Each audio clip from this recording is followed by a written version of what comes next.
puli arzonga, pastki qavatdan tayyor ko'chib kirib yashaydigan remontda bir xonali uy qidirgan yurtdoshlarimiz uchun bugun biz sizlar bilan Chilonzor tumani 20-kvartalda joylashgan bir xona 2 xonaga o'zgartirilgan uyimizni birgalikda ko'rib chiqamiz. Ko'rib turganlaringiz zalimiz bo'ladi. 520 ga 3 patologlarimiz 285 bo'ladi o'zining yumshoq mebellari bilan. Bu yoqda esa boshxonamiz o'rnini balkonga ko'chirib, boshxonamiz o'rnida esa yotoqxona qo'yilgan uyimiz egalari tomonidan.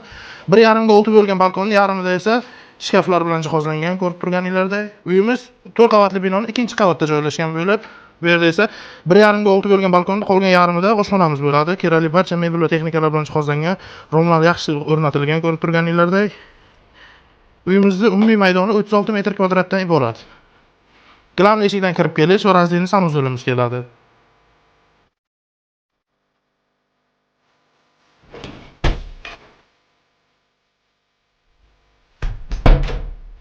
Ushbu uyimizni mo'ljaliga keladigan bo'lsak, Chilonzor tumani 20-kvartal Aygen chorrahasida Globus ro'parasida joylashgan ushbu uyimizda videoda ko'rgan barcha mebel va texnikalaring bilan birgalikda egalari $54,500 baholashmoqda. Agarda kimgadir qiziq bo'lsa, opsiyadagi raqamlarga qo'ng'iroq qilishingiz mumkin.